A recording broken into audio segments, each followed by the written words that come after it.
So I just finished watching the Chris Unbias review, Redemption Story Part 2. Honestly, this is going to be kind of quick. I kind of wasn't expecting to even blog on this. I kind of told myself not to.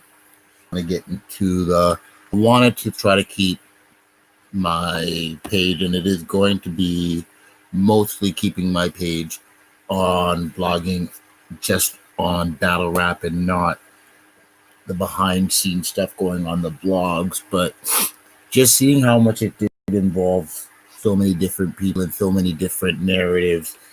I kind of felt if, when I do set up the page fully, if I really want to be considered, battle rap media, this is something very important to discuss. I will say,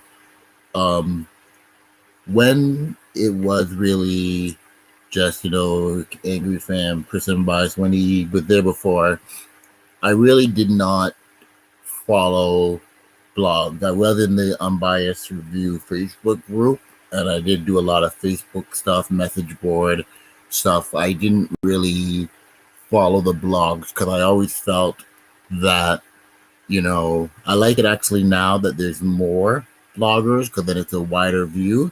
When it was like the 1-2 bloggers, I felt like, their blogs were just, the narrative of them and not really the full thing gamut on battle rap or what it's to say. So with the Chris Unbias situation, I see both sides of the story of the scenario are doing the exact same thing. And I feel like the problem is because we are on instant gratification, like now not really thinking things through, everybody's just jumping out the window on innocence or guilty. And I fully do not believe that enough of us have taken the time to study the case and the situation to make that type of declaration on it for anybody. So like the only my thing about it is that I feel like the one takeaway that we need to have from this is, one, we got to honor that, not jumping out the window, not overly ready to accuse or relinquish things from, making quick decisions over people's lives, because that's what some of this stuff is. This is over people's lives. So my first breakdown of the actual the actual review is that I really did not like the editing of it put together with the little funny clips into the scenario, because I don't think this is a funny thing. I don't think this is a funny situation. I don't think this is a, so the jazz intro, I felt that was corny. I thought this isn't a scenario that deserves, better than a play on a little rap intro and stuff. And the little joke, the T-Rex thing and whatever, I don't think that this was the place, like, at least with me, I did not like that, and I did not feel like that was taken serious enough in doing that there. I do feel that more time needed to get put into going through your case and each and every explanation, because there was a lot of charges, and I felt that went through quickly while you spent your time, you know, going after bloggers and, you know, defending yourself against there. And I kind of put it, you know, that's the kind of thing that I did not like about it. I do like that, you know, your explanations for what happened make sense and everything. I do like, because even up in Canada, people know about the whole, you know, once you get the charge, they're going to try to throw like every charge onto you that they can possibly put on you, so that, you know, exactly when you plead down, you have more on you to plead from. So one thing I do, because I did actually, when you drop the blog earlier, and then Battle Truth, of course, did his response, he made it seem like the explanations didn't make as much sense as they do. So that at that point, I was really ready to look and check for the blog. And I'm happy that the explanations do make sense for the most part. However, I think for your first blog, instead of spending how much time you spent on attacking the people that came at you and how they treated you, I think the whole thing should have been going time from time through the actual case. Like the one thing I did go through, I know you talked about the dead docket, and I looked it up because I wanted to see, okay, what it is to mean a dead docket. And as far as I can see, like the dead docket, it's put on a dead docket because, yes, they have enough evidence to convict you, but they also do not have enough evidence to believe that you're innocent. So that they have it on dead docket, they can bring it back up once more evidence comes into play. Stuff like, the one thing I did find very confusing and stuff like that is, if the girl had said that she met you through an Uber and thing like that, like, and you met her through the back page and stuff like that, I don't understand how that was difficult to prove, because to me, there's too much paper. Everything in that have a paper trail. So if she contacted you through Uber, Uber would have record of that. Are you an Uber driver? Because if you're not an Uber driver registered through, like, if your other job, an Uber driver, because at that point, forget what's on your phone, forgets whatever. She go like contact them through Uber or Lyft or whatever. If you're not registered with them, that makes her story kind of not credible at all. So, and then you met her through the text thing, and like, would you not have been able to, like, I can put a request through to my phone company for them to send the records of, you know, the transcripts of my text messages and stuff like that. That would be, because I've got to do it for family court, that would be registered for court. So I'm wondering, would you not have been able to do that? It's just, you guys' connection, everything there would have been a paper trail to me. So I don't understand why that was part of your story that kind of confused me. But I do, as I said, like, I did not really follow the blogs and stuff. Like, you hear everybody talking about it, and I think there were a few places that they put up the charges and everything. I looked into it and stuff, but it, because I didn't follow the blog, it didn't change my life. I didn't have to stop watching, Chris Unbias video. I didn't have to, delete subscriptions and do all that. So, but I do see how, and I remember with the LUX post, the LUSH 1 post, that you did, and some of these people, I want to speak on, like, did jump out the window with accusations hard, like Battle Truth, and I mentioned it to him this in the comments during his live this morning, that yes, he did do the same thing with math, and he's still standing and defending on it, and like, you don't know that it's the truth, and it's a very dangerous thing to be straight up accusing of somebody without the evidence, and so strong and so adamant.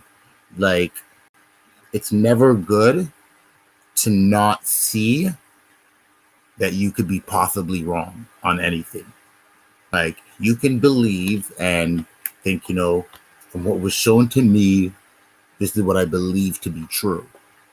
But realize at the end of the day, when you don't know something is true, you have to really be careful of how you present that.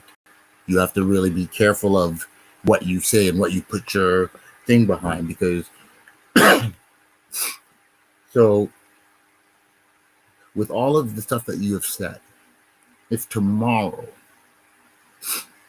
you find out, you know what, he didn't do it, all of this, whatever, his explanation is what happened, then what? Like, do you do a blog do you do a blog apologizing? Do you do a thing, like, where do you put it from there? Like, I feel, if anybody out there feels that Chris Unbias is guilty and he's whatever and this and that, then choose not to support him and stuff, and just don't. But you don't have to try to tear him down unless like, have any of you people ever actually spoken to the accused to find out exactly what has happened? Have you guys even read her full complaint? Like, I know I haven't and stuff, so I don't know the thing about it. I don't know her I don't know her position. Like, right now, is she still wanting, what happens, right now, is she still wanting him in jail? Is he whatever? Where to go from there? Are they still involved in the fraud? Because I know you said that you had the fraud case. Are they still involved in the fraud case? Like, we don't really know, and I just think that, especially, he did hit on it that, black people pull each other down and everything like that, which I think is very much true. So I do think that we have to be very careful of where you stick your claim and where you start to guard your fight. Like, I looked at how MICKIE, FACTZ, and SWAVE, I've always had a very big respect for SWAVE and how he, just how he carried himself in the industry and everything like that. So that is literally what made me say, okay, maybe it's, maybe there's some validity to it. I'm hoping all of you that are stepping up for him and stepping out for him, I do hope as well that all of you have,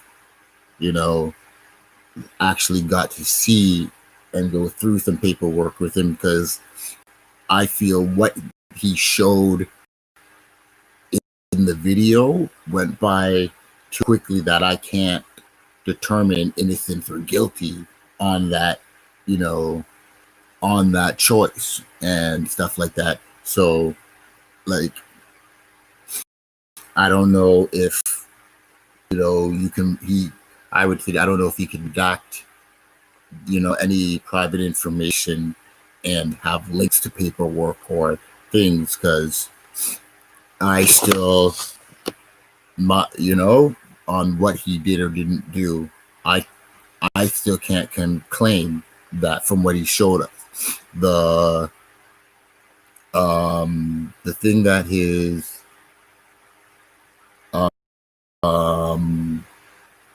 his cases on the docket, the dead docket, it's put on dead docket when they're not saying you're innocent. That's the point. They want to be able to, put it, instead of reopen the case or do anything like that, we're able to double jeopardy. A dead docket is there for a year, and then if information comes forth, like it might be that one of the reasons, like, the accused might not be wanting to pursue it.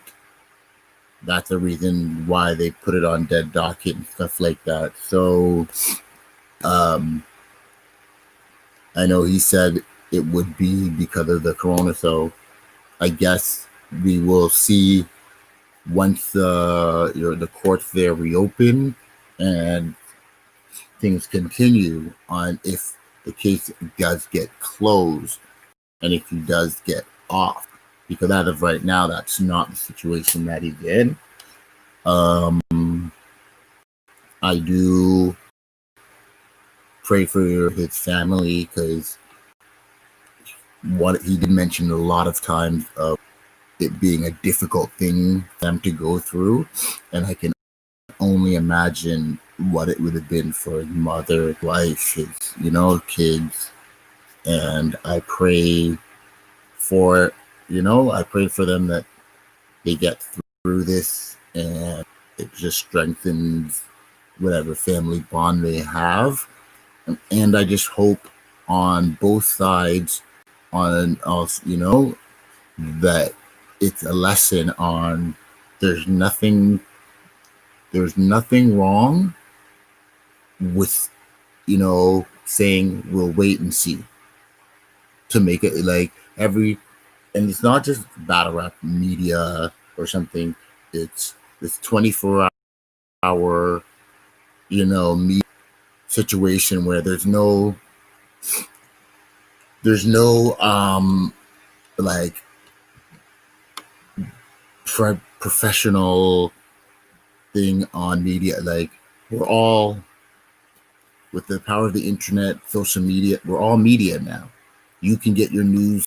You don't have to go on the 6 o'clock news to get your news now, because, to find out about an accident that happened in your town, because somebody at the accident is sitting there with their phone filming it, and they've already put it on YouTube and stuff like that. So you've already, so we're all, media. So it's just learning that instead of always trying to get the late breaking news, instead of always trying to be the quickest to get out and get the noise out and stuff, sometimes it's better just to wait and know that it's the truth that you're speaking. It's like the whole thing of, when you find a lot of news people that are reporting a death of a celebrity, and a lot of times you find out that it's not true and it didn't happen, and you wonder, well, why? And they will be talking about, well, the reason why is the reason, they've heard it, there's rumors about it, the person might be sick, and they want to be the first one to put the story up, so they just pop it up before scenarios and whatnot. So I think we have to really be careful of not wanting to be the quick, thing. So right now, today, I'm gonna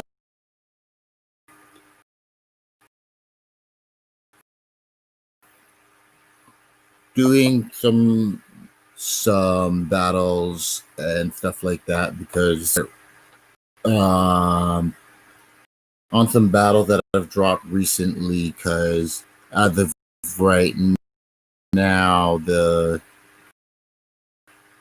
what's it called, for today, everybody's going to be blogging on the Unbias scenario, and I just don't want it anymore. That I just know anymore than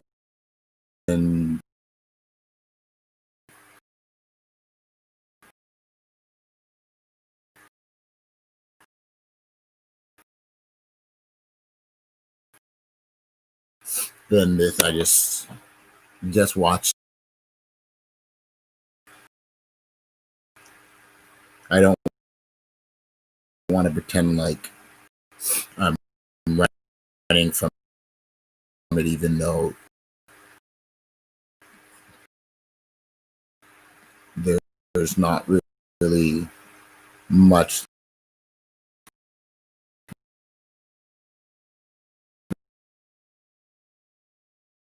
that needs to be said.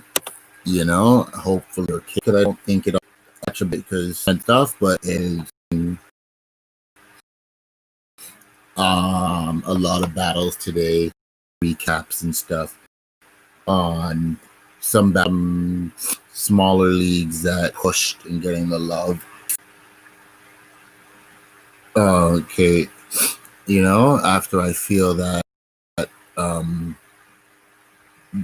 a lot of under leagues that have been putting out some great battles, need to get some coverage there. Shout out iBattle has dropped a whole heap of great battles there. No Coast has dropped a lot of battles recently there. Checking, going out through Verse Tracker. Shout out Verse Tracker, and seeing what we can enjoy in battle rap. Follow me on Twitter at KingsCourtENT. Follow me on Instagram at Mumbles905. You're not in front, we in the building.